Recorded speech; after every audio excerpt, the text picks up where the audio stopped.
धर्म सभा में उपस्थित धर्म प्रेमी भाइयों, माताएं तथा बहनों, अभी अभी आप साध्वी नवकृति जी के द्वारा किस विषय पे सुन रहे थे? बोलो। सम्यक दर्शन। कहा गया है ज्योतिष शास्त्र के अनुसार जिस व्यक्ति के हाथ में गरुड़ रेखा होती है उस व्यक्ति को सर्प कभी भी दंशित नहीं करता है, ऐसी ज्योतिष शास्त्र की मान्यता है। ठीक ऐसी आगम की मान्यता है, जिस व्यक्ति के जीवन में सम्यक दर्शन रूपी रेखा है उसे मिथ्यात्व का सर्प कभी भी दंशित नहीं कर सकता है। तो आपके जीवन में कौन सी रेखा है? बोलो। सम्यक दर्शन मतलब मिथ्यात्व का सर्प आपको कभी भी दंशित नहीं कर पाएगा। देखा गया है, सुना गया है, आपके लैंग्वेज में क्या कहते हैं मुझे नहीं पता। नेवला और सांप की जब लड़ाई होती है, जब बार बार सांप नेवले को दंशित करता है, एक नोवेल नाम की वनस्पति होती है जो घास के अंदर पैदा होती है। वह नेवला जाकर उस घास के अंदर रही हुई वनस्पति को खा लेता है, तो सर्प उसे कितना भी दंशित करे उसका जहर उसे प्रभावित नहीं करता है।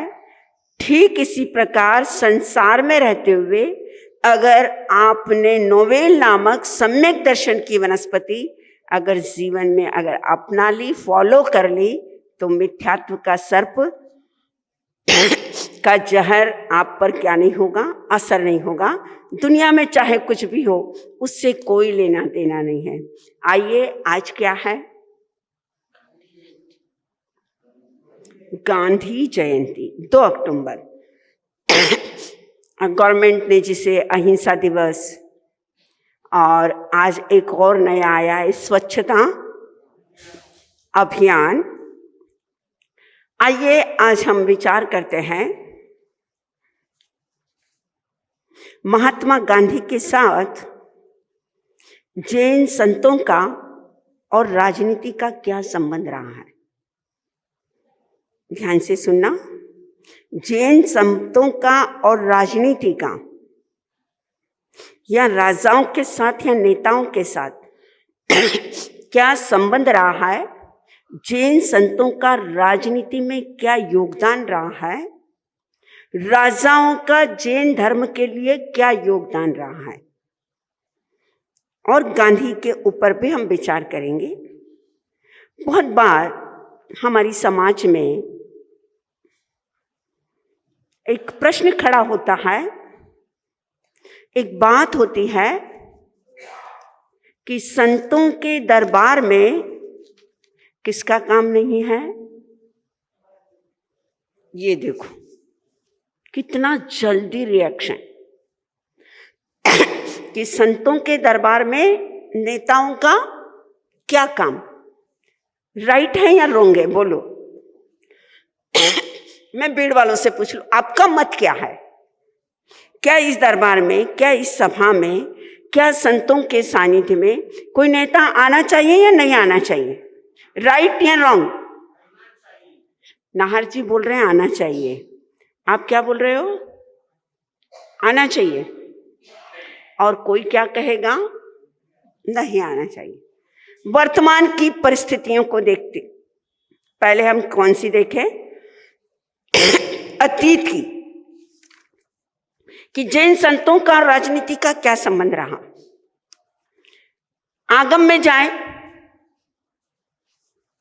कोई भी तीर्थंकर की सभा ऐसी नहीं रही कि जिसमें राजा नहीं आए हो। चाहे वह श्रेणिक है, चाहे वह कौणिक है, चाहे वह अजात शत्रु है, चाहे वह राजा उदाई है, चाहे वह चंड प्रद्योत है। और ऐसा नहीं है कि संवशरण में आने के बाद उन्होंने युद्ध को क्या कर दिया हो, छोड़ दिया हो। उदाई और चंड प्रद्योत का युद्ध इतिहास का बहुत बड़ा युद्ध माना गया है। श्रेणिक का युद्ध भी कई बार है। राजा परदेशी कौन था बोलो? जो केसी श्रवण के दरबार में आया राजा था। आचार्य भद्रबाहु के दरबार में, या आचार्य भद्रबाहु जिसके दरबार में गए वह चंद्रगुप्त भी कौन था? राजा था। और एक संत की संगत जीवन की संपूर्ण रंगत बदलती है। और चंद्रगुप्त ने अपने अंतिम समय के अंदर जैन दीक्षा को अंगीकार किया। राजाओं की परंपरा में अंतिम राजा था कि जिसने जैन दीक्षा को स्वीकार किया। राजा विक्रम को ले लीजिए, जैन धर्म को क्या करने वाला था? फॉलो करने वाला था या नहीं बोलो? ऐसा नहीं है, इतना इजी नहीं है। किसी राजा की मानसिकता को चेंज करना, अपने धर्म को राजधर्म बनाना, क्या आपको इतना सरल लगता है? सिद्धसेन दिवाकर प्रतिदिन राजा विक्रम के दरबार के अंदर, उज्जैनी के अंदर प्रतिदिन जाते थे। और जैसे उनके दरबारी लोग बैठते थे, मंत्री, महामंत्री, सामंत, राजगुरु, उसी दरबार के अंदर कौन बैठते थे? सिद्धसेन दिवाकर भी बैठते थे। और सिद्धसेन दिवाकर को एक बहुत बड़ा सम्मान था विक्रम के दरबार के अंदर। लेकिन ईर्ष्या, द्वेष, यह आज की बीमारी है ऐसा नहीं। यह बीमारी कब की है? अनादिकाल से चली आ रही है। राजा सिद्धसेन दिवाकर को क्यों सम्मान देता है? घटना बहुत लंबी है, मुझे उस बारे में आज नहीं जाना है। लेकिन कहा जाता है कि राजा को सिखाया गया और बताया गया कि यह आपके भगवान को प्रणाम नहीं करते हैं। और जिस समय महाकाल मंदिर के पास जब मंदिर था शिवलिंग का, और जब सिद्धसेन दिवाकर गए और वंदन नहीं किया, उस समय राजा विक्रम कहता है, क्या आप मेरे परमात्मा को वंदन नहीं करते हैं? राजन, किसने कहा कि मैं वंदन नहीं करता हूं? मैं वंदन करता हूं। कौन बोले? सिद्धसेन दिवाकर। आप खुद देखें कि मैं वंदन करता हूं या नहीं करता हूं। उस मंदिर के अंदर जाकर सिद्धसेन दिवाकर ने भगवान पार्श्वनाथ की स्तुति प्रारंभ की। भ्रश्यत तड़िन मुसल मांसल घोर धारम। इस श्लोक की रचना होते ही शिवलिंग दो भागों के अंदर विभक्त हो गया था और भगवान पार्श्वनाथ की मूर्ति निकल आई थी। यह आप उज्जैनी में जाकर क्या कर सकते हो? देख सकते हो। राजा कुमारपाल, जिसके दरबार के अंदर प्रतिदिन कौन जाते थे? कलिकाल के अंदर जिन्हें सर्वज्ञ माना गया है, जो सर्वज्ञ नहीं थे लेकिन फिर भी जिन्हें क्या माना गया? सर्वज्ञ माना गया। ऐसे कलिकाल सर्वज्ञ हेमचंद्राचार्य पाटन के अंदर प्रतिदिन कुमारपाल की सभा के अंदर जाते थे। राज दरबार के अंदर उन्हें एक सम्मान था। और कहा जाता है जितने आगम थे उन आगमों को सोने की शाही के अंदर कुमारपाल ने लिखवाया था। आज प्रिंट आउट मिलते हैं। पुराने जमाने के अंदर आगम क्या नहीं होते थे? छापे नहीं जाते थे, लिखे जाते थे। कलिकाल सर्वज्ञ हेमचंद्राचार्य ने कुमारपाल को प्रभावित करने के लिए सिद्धहेम शब्दानुशासन एक ग्रंथ की रचना की, जिसमें पूरा कुमारपालचर्यम, कुमारपाल का यशोगान है। क्यों किया ऐसा हेमचंद्राचार्य ने? क्यों एक राजा की प्रशंसा की? अगर कोई संत, अगर किसी श्रावक की, किसी श्राविका की या किसी नेता की प्रशंसा कर दे, आप उसे हजम कर पाओगे? बोलो, कर पाओगे? नहीं। लेकिन एक बात याद रखना, 100 संत मिलकर भी जो काम नहीं कर सकते हैं वह एक नेता कर सकता है। ध्यान से सुनना, 100 संत मिलकर जो काम नहीं कर सकते हैं वह एक नेता कर सकता है। इतिहास इसके लिए गवाह है। कुमारपालचर्यम की रचना की गई, एक यशो गाथा उसमें राजा कुमारपाल की गाई गई। खुश होकर कुमारपाल पूछता है, मैं क्या करूं?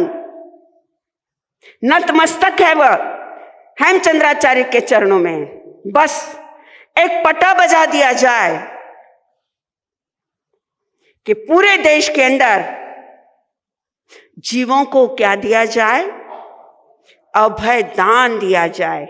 जैन धर्म राजधर्म जिस समय बना था वह सिर्फ कुमारपाल राजा के समय बना था। और यह गौरव किसे मिला? बोलो।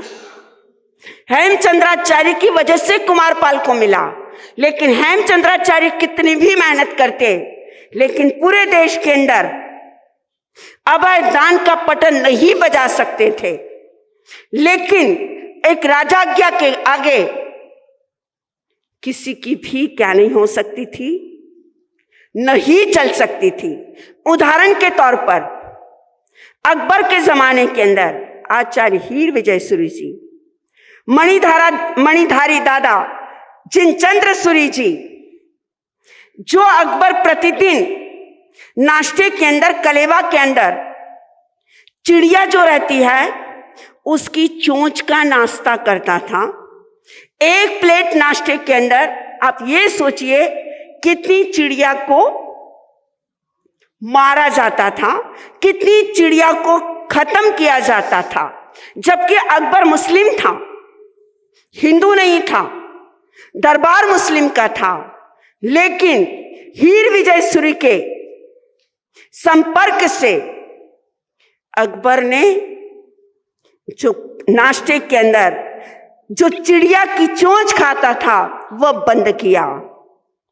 दादा मणिधारी के प्रभाव से कई जगह पर उस समय राजाओं ने अपनी हिंसा को क्या किया? बंद किया। मैं और आपको बताऊं, राजनीति के अंदर जैन संतों का योगदान। जिस समय श्रद्धेय गुरुदेव जैन दिवाकर चौथमल जी महाराज उदयपुर गए, उदयपुर के राज राणा उस समय फतेह सिंह जी थे। उस समय का एक परचम गुरु दिवाकर का ऐसा फैला हुआ था कि वे जहां पर भी जाते वहां का राणा उनकी सभा के अंदर उपस्थित होता। पहुंच गए राजराणा फतेह सिंह। संत अपनी दुनिया में मस्त रहते हैं, फक्कड़ होते हैं। जैन दिवाकर जी ने राजराणा फतेह सिंह जी को कहा, राणा पिछले जन्मों में पुण्याई की, हल चलाते चलाते तुम राजराणा बने। क्या कहा? पिछले जन्मों में पुण्याई की, हल चलाते चलाते तुम राजराणा बने। अगर इस जन्म में अगर पुण्य नहीं करोगे, 84 पामना 84 में घुमोला। यह बात जैन दिवाकर जी ने प्रवचन में कही। राजराणा फतेह सिंह जी सोचते हैं, संत ने बात कही सच्ची है, लेकिन सच भी कौन सा है? कड़वा है, मीठा नहीं है। और कड़वा सच हमें क्या नहीं होता है? हजम नहीं होता है, पचता नहीं है। राजराणा ने कहा, महाराज मैं थोड़ा ऊंचा सुनता हूं, आप जरा इसे दूसरी बार कहिए। दिवाकर जी ने उसका चेहरा पढ़ा, वही बात वापस दोहराई। हल चलाते चलाते तुम राणा बने हो,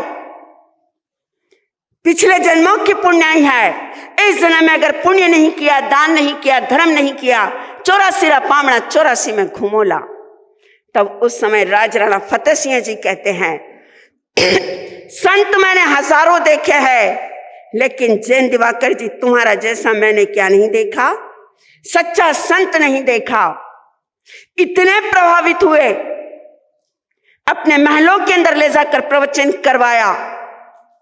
और महावीर जयंती, प्रयुषण प्रारंभ, महापर्व संवत्सरी, पार्श्वनाथ जयंती और जैन दिवाकर जी जिस समय उदयपुर में आए और जिस समय उदयपुर से रवाना हो, उस समय सारे उदयपुर के कत्ल खाने, मेवाड़ के कत्ल खाने उस दिन क्या रहेंगे?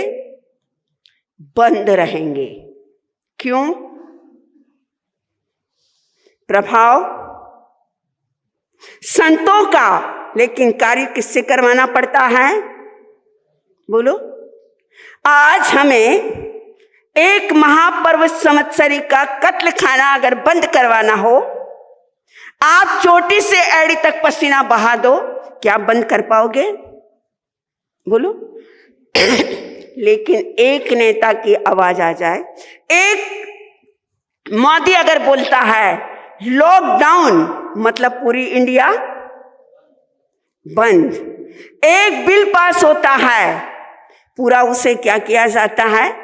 फॉलो किया जाता है। 370 की धारा एक दिन के अंदर क्या हो जाती है? कारण किसका? जिसके हाथ में सत्ता है, जिसके हाथ में बागडोर है।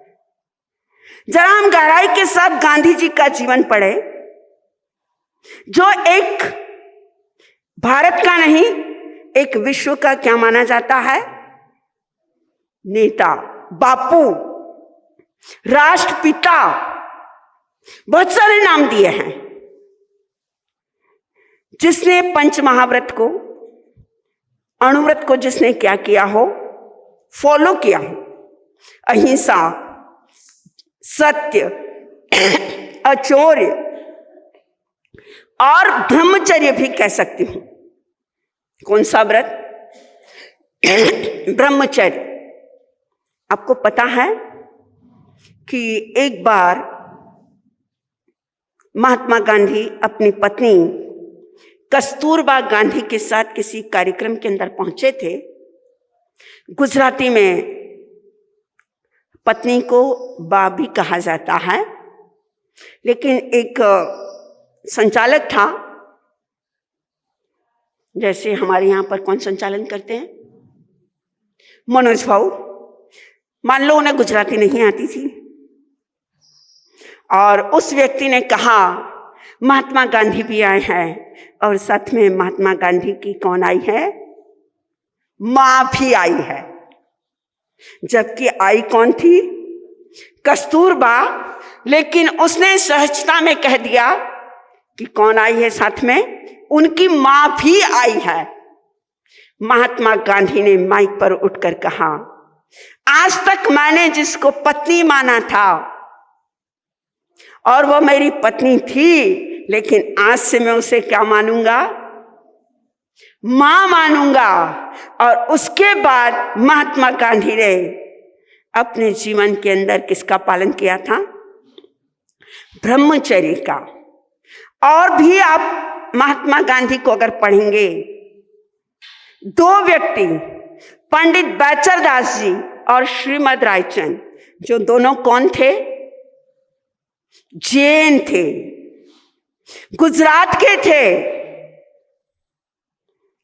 और जिस समय विदेश जा रहे हैं, तब पंडित बैचरदास जी के पास मां पुतली बाई महात्मा गांधी को लेकर गई थी।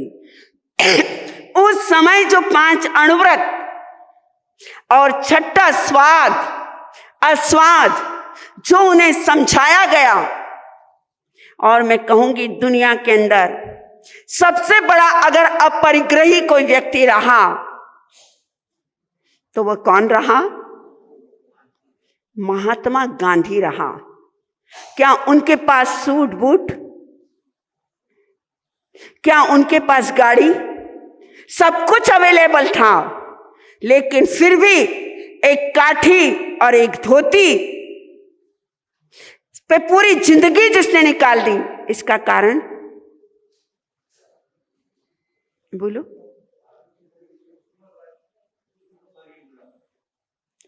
परिग्रह। और बोलो? इंडिया की गरीबी। कहा जाता है कि महात्मा गांधी ट्रेन के अंदर यात्रा कर रहे थे, नदी के ऊपर से ट्रेन जिस समय जा रही थी, एक महिला नदी में स्नान कर रही थी। स्नान करने से पहले वह अपना एक साड़ी उसके पास एक ही थी, गरीब थी, दूसरी साड़ी नहीं थी। आज तो नल है घरों के अंदर, बाथरूम है। उस जमाने के अंदर मध्यम और निम्न परिस्थिति वाले स्नान करने के लिए नदी के ऊपर, तालाब के अंदर या सरोवर पर जाया करते थे। उस महिला को पता नहीं था कि अभी ट्रेन आ जाएगी। महिला ने अपनी साड़ी बाहर रखी और स्नान करने के लिए नदी के अंदर चली गई। अब इधर से जब ट्रेन आई, महात्मा गांधी देख रहे हैं कि उस महिला के तन पर साड़ी नहीं है, उसे निकलना है नदी से, लेकिन ट्रेन जब तक क्रॉस नहीं करेगी तब तक वह महिला नहीं निकल पाएगी, क्योंकि उसके पास दूसरा वस्त्र नहीं है, एक ही साड़ी है। अगर वह गीली हो जाए तो वह पहनेगी क्या? उस समय महात्मा गांधी के पास पैंट था, शर्ट था, बढ़िया कोट था, पैरों में बहुत अच्छे शूज थे, एकदम आप जैसे 5 स्टार जिसकी लाइफ थी। तुरंत अपना एक शॉल या एक दुपट्टा महात्मा गांधी ने सीधा किस पर फेंका? उस औरत के ऊपर। औरत के पास जैसे ही बस जाकर दुपट्टा गिरा, उस औरत ने वह दुपट्टा ओढ़ा और ओढ़कर आंखें सजल कर एक दृष्टि से किसे देखा? धन्यवाद की दृष्टि से, थैंक्स की दृष्टि से महात्मा गांधी को देखा। और उस औरत की आंखों से क्या आ गया?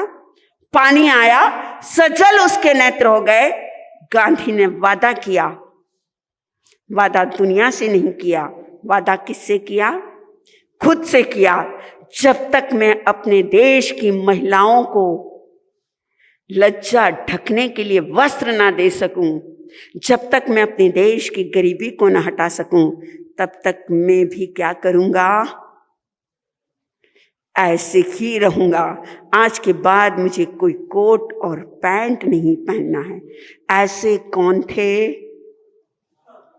हमारे देश के नेता थे। कौन थे? नेता थे। कभी नेता देश को सुधारने के सपने देखा करते थे, और आज हमारे नेता देखो आज तो खुद भी ना सुधरे और ना देश भी क्या नहीं होता है, नहीं सुधरते हैं। कहा जाता है गांधी की आंधी के अंदर, गांधी की आंधी के अंदर उड़ गए सारे गोरे पंछी। एक गांधी के विचारों की एक ऐसी आंधी चली थी कि जिसके अंदर अंग्रेज सारे क्या हो गए थे? उड़ गए थे। उस गांधी से आचार्य जवाहरलाल जी महाराज, उस गांधी से किसी जमाने में श्रमण संघ के रहे हुए एक संत आचार्य सुशील कुमार जी महाराज, उस जमाने के अंदर गांधी के साथ बैठकर घंटों वार्तालाप करने वाली एक जैन साध्वी, आपने नाम सुना होगा, उस साध्वी का जीवन पड़ा होगा। जो साध्वी कहाँ की रही है? महाराष्ट्र की रही है। कहाँ की? महाराष्ट्र की रही है। साध्वी उज्जवल कुमारी जी। कौन? साध्वी उज्जवल कुमारी जी। उस समय पुणे के अंदर, अहमदनगर के अंदर, महाराष्ट्र के अंदर घंटों घंटों बैठकर राजनीति और धर्म को लेकर कौन डिस्कशन करती थी? साध्वी उज्जवल कुमारी जी महात्मा गांधी के साथ, जवाहरलाल नेहरू के साथ। सोचिए वह साध्वी कितनी विद्वान रही होगी, वह साध्वी कितनी महान रही होगी, और उस साध्वी का राजनीति के अंदर कितना बड़ा क्या रहा होगा, अरे योगदान रहा होगा। कई बार उस साध्वी से सलाह लेने के लिए महात्मा गांधी, जवाहरलाल नेहरू जैसे व्यक्ति साध्वी उज्जवल कुमारी जी के पास आते थे। आज उस साध्वी परिवार के अंदर 75 उस साध्वी की शिष्याएं हैं। सोचिए वह साध्वी कितनी महान रही होगी। लेकिन घड़ी के अंदर कितने बज गए? 10 बजने में 5 मिनट की देर है, और मैं अब बिल्कुल आपको समय से ज्यादा खींचना नहीं चाहती हूं। तो आइए, कल तो हमारा विषय कौन सा रहेगा? बोलो। हाँ, साध्वी, ब्राह्मी, सुंदरी, और तीसरी कौन है? कौशल्या। कौन है? कौशल्या, सीता। तो आइए कल हम 16 सतियों पर विचार करेंगे। आज का हमारा था जैन संतों का राजनीति में योगदान, और आज महात्मा गांधी की जन्म जयंती पर मंच की ओर से, अपनी ओर से, आप सभी की ओर से राष्ट्रपिता बापू और उसको हम श्रद्धांजलि अर्पित करते हैं इन्हीं मंगलमय भावनाओं के साथ। बोल भगवान महावीर।